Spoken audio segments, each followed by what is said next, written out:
If you are interested in deepening your yoga studies, then check out the Mindfulish School. It's the school that I co-founded with Jack St. Pierre, and we do 200-hour trainings. Next one is a hybrid format, part online, part in Bali, beginning of 2024.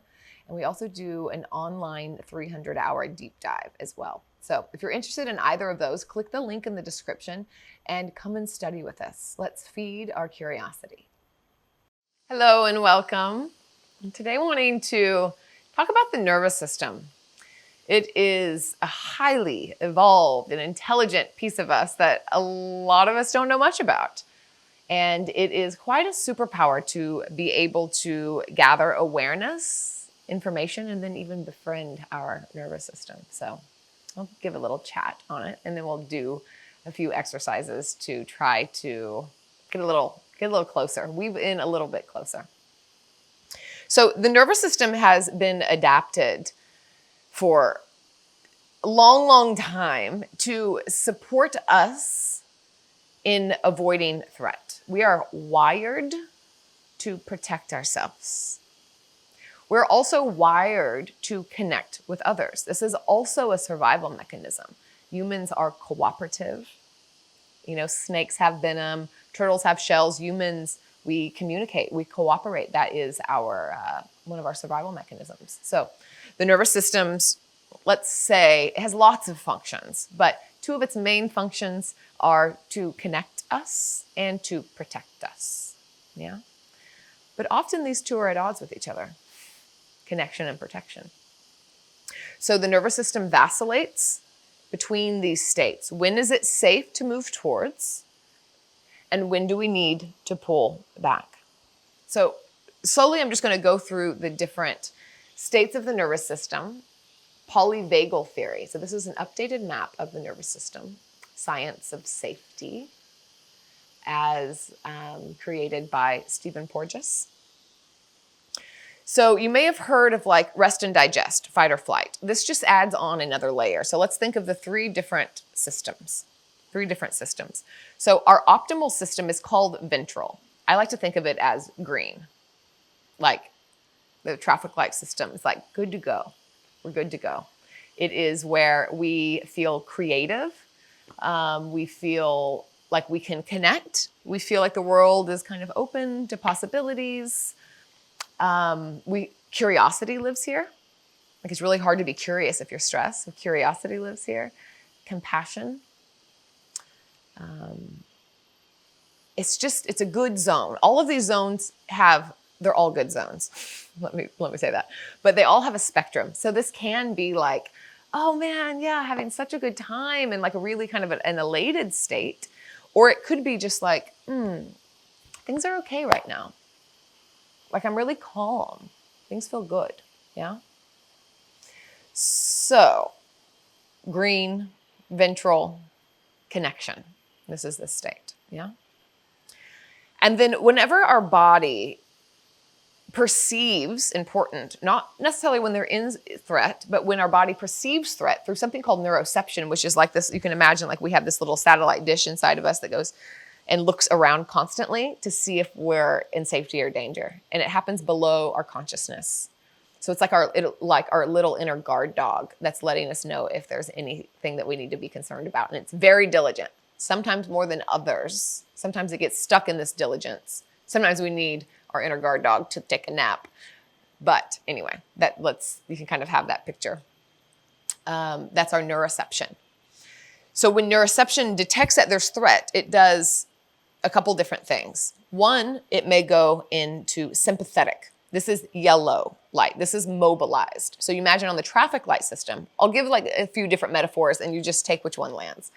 On the light system, it's yellow. You're like, do I go? Do I not go? Is there enough time to go? Is there a cop around? Like, what should I do? It's this energy of mobilization.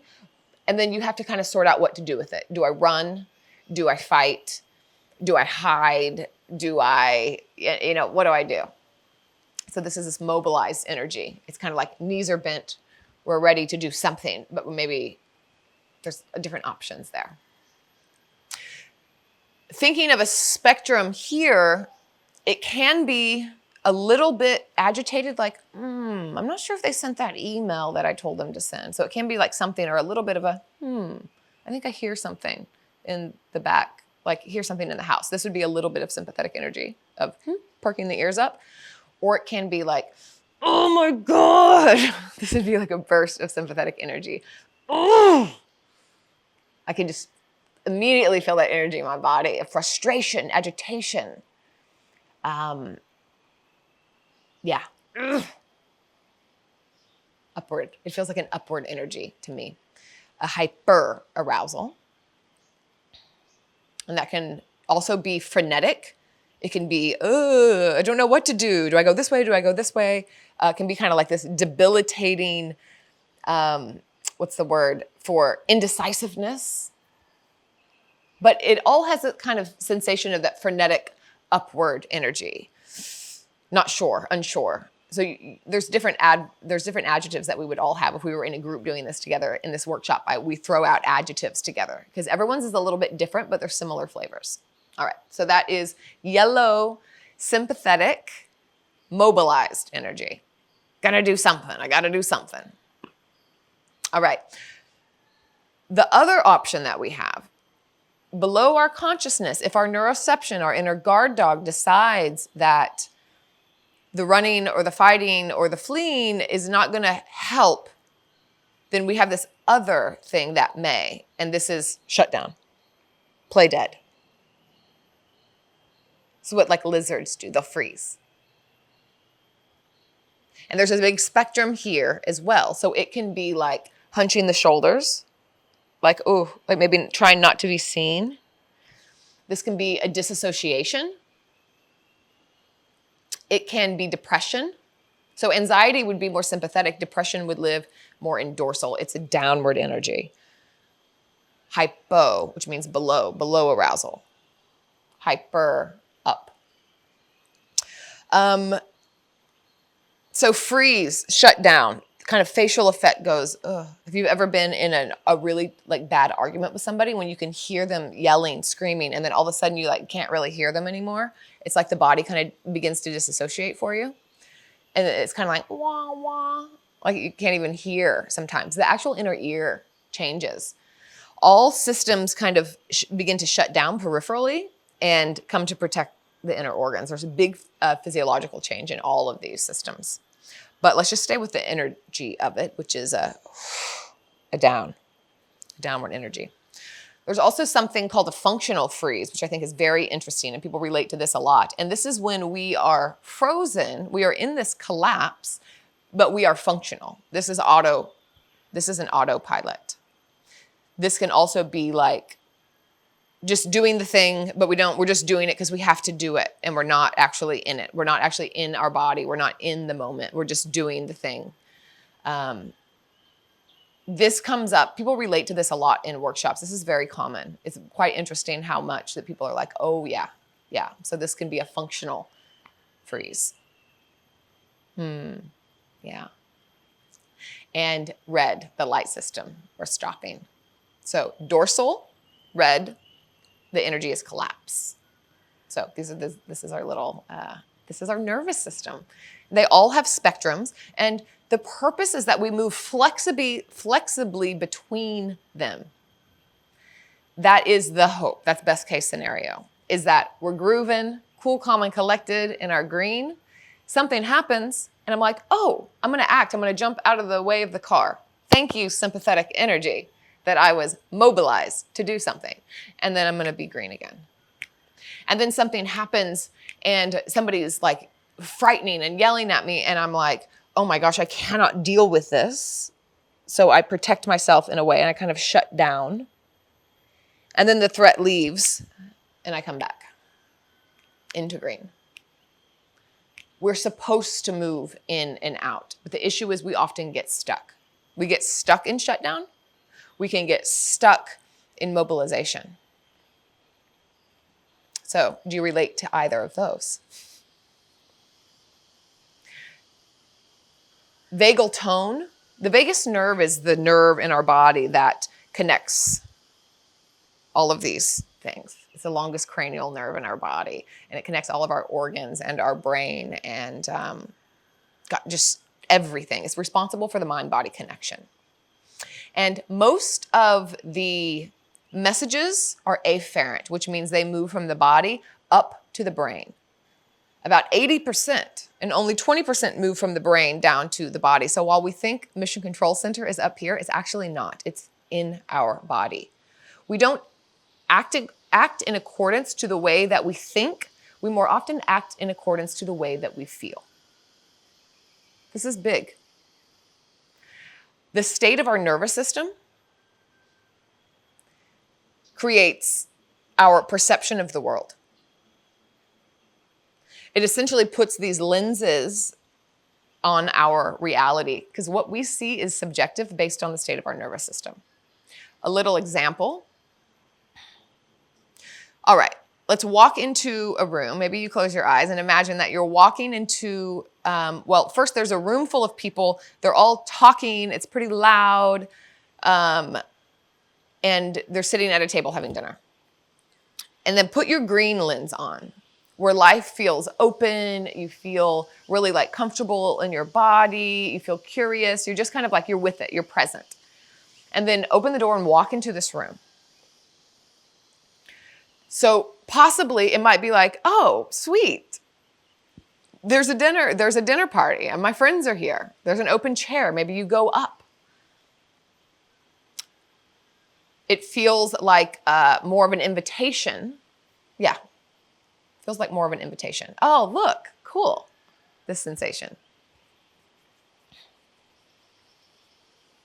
So put the yellow lenses on. This is the mobilization. This is your perceiving the unsurety, the freneticness.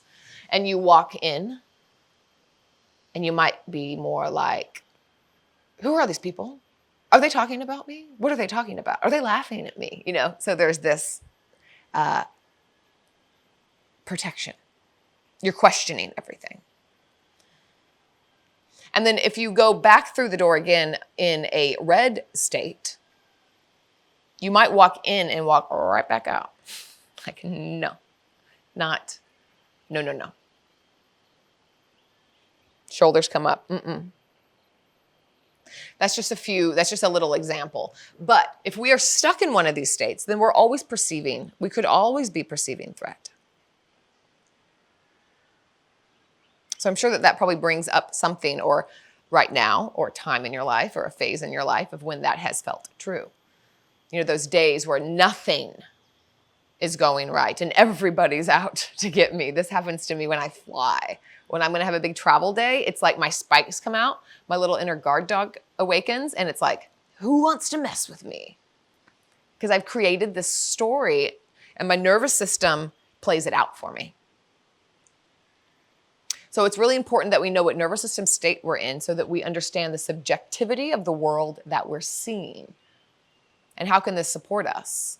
Well, in relationship, you know, maybe we're just really frustrated and our partner feels it's like they're doing everything wrong. It feels like that. But it could be like, wow, I am dysregulated. And this is when it's called whenever we are off, kind of stuck in a different state. I'm feeling dysregulated. Green is regulated. I feel regulated, all systems aboard.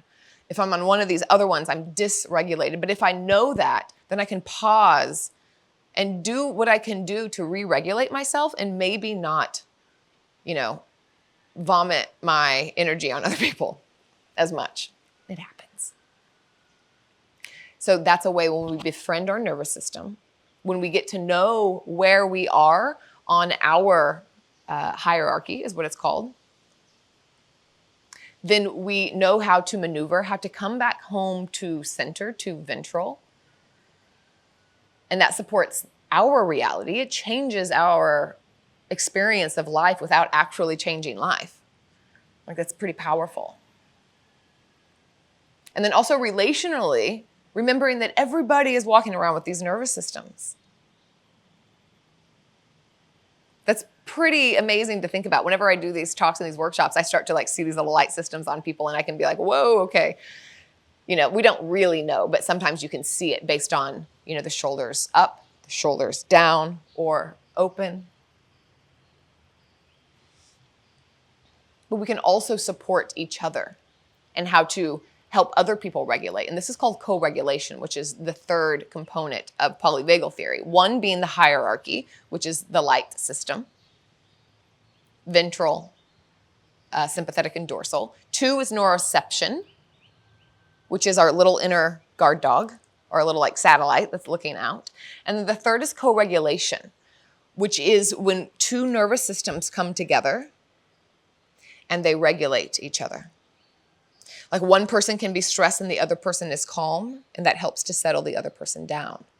And this is really good in healthy relationships. Like my partner does this for me a lot. It's attunement in a way of like, I can feel really stressed and he can come in and be like, what do you need? How are you feeling? And sometimes it's just me needing to say, this is how I'm feeling. This is what's happening. And then me being able to share to his calm nervous system can settle me down. And that's an example. But he's attuning to my needs. He's seeing, perceiving my, and then able to then come in and support me. Now, have you been in relationships where one person gets upset and the other person also gets upset? It's like we rise to kind of meet that. I've been in those relationships, and that's hard. Fire meeting fire. The attunement isn't there. So maybe you can note that. Just as a quick exercise here to feel this, put some embodiment to it. There's lots of different practices. I really recommend Deb Dana's work. I'll put some resources in the notes. Lots of really beautiful embodiment practices for this, somatic practices. But let's sigh. Let's do this. Let's do our sighs in each of the states. So close your eyes down and come into your green state. Maybe it feels familiar, maybe it doesn't, but imagine that you are kind of cool, calm, and collected, curious, open. Things are maybe great, or they're just okay, good enough, feeling pretty good. And I want you to take a big sigh. So inhale.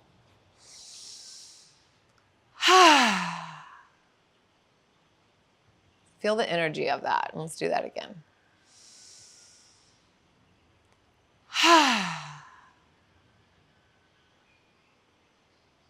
And this can be,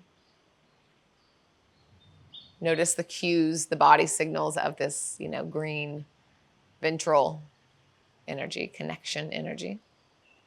And then imagine the yellow energy, the sympathetic, the frenetic.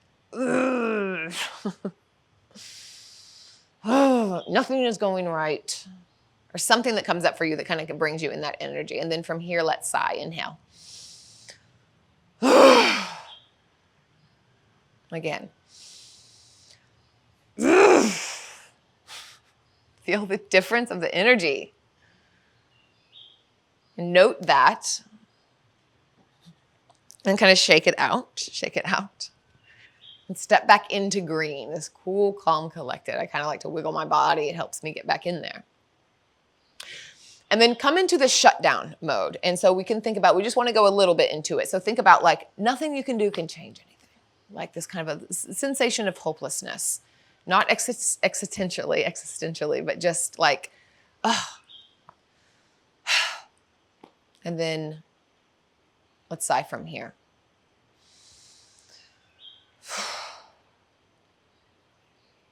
Again.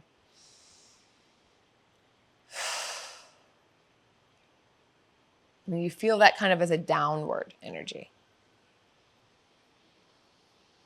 Now shake that off and come back into green. Once more, like you just had a delicious piece of cake, chocolate cake or your favorite cake. Inhale.